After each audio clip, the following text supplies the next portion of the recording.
Welcome to Facts Matter, the podcast discussing Michigan public policy through a research lens. Facts Matter is brought to you by the Citizens Research Council of Michigan, the 106-year-old independent nonprofit research organization that provides unbiased information on the significant issues concerning state and local government organizations and finance. Our research can be found at crcmich.org. Now, let's dive into the facts that matter. Welcome to another edition of Facts Matter. I'm Monique Mansfield, the Communications Liaison for the Citizens Research Council, and today we have Craig Thiel, Research Associate at the Citizens Research Council. Craig, how are you today? Very good, thank you. Awesome, so glad to have you here. You did a piece a couple of weeks ago on the financial improvement for Detroit schools. I just wanted to ask you a couple of questions about that. So can you just talk a little bit about the financial change that the Detroit School District has made since it converted over to DPSCD? Sure. As far as background, in 2016, the state of Michigan stepped in with a major financial package to help relieve the district of a considerable amount of accumulated debt, operating debt. And with that change, the district was able to relieve itself of financing that debt out of its current spending. So perhaps the greatest change financially between the DPS old district and the new DPSCD new district is that debt burden has been lifted.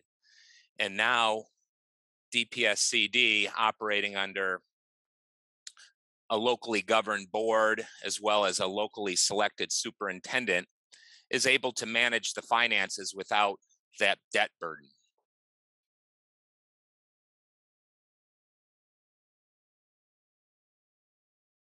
So in your piece, you created a few diagrams and graphs to kind of show the financial improvement. Can you just explain a little bit about what those represent?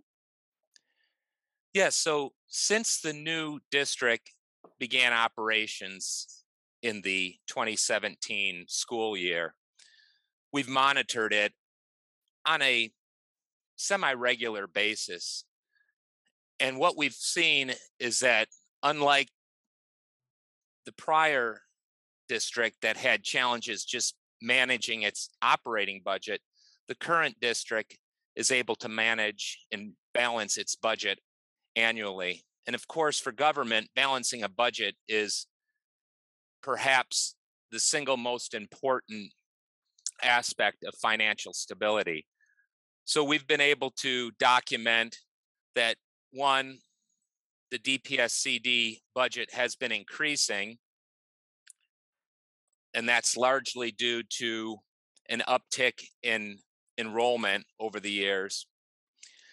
But it's also been able to manage its finances by keeping expenditures in line with those additional resources. And that was perhaps the single most problematic financial problem, I guess, for the old district, is just managing its budget.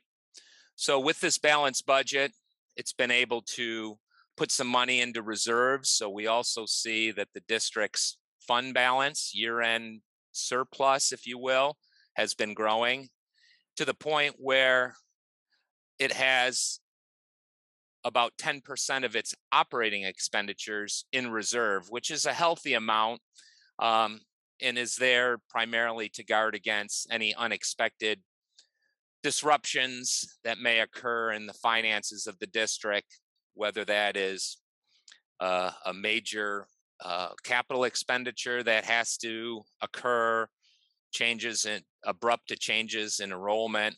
But those reserves are also a signal to people who are doing business with the district vendors that it's got a fairly healthy cash flow and can pay its bills on time.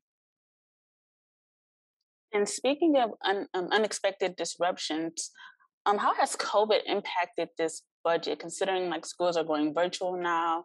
Enrollment has decreased a little bit with the school district. Can you talk about just the impact of COVID over the past, I think, 2 years now, or a year and a half? Right. So, fortunately, the federal government has stepped in with a considerable financial help to school districts across the country to help with the disruptions caused by COVID. So, DPSCD is receiving approximately $20,000 per student over the course of a number of federal stimulus packages, and those dollars are being used to, keep schools open during the pandemic in a safe environment for both the students as well as the personnel there. It's being used; those dollars are being used to shift to alternative ways of delivering services. You mentioned virtual, hybrid models. Those dollars are being put to use for that.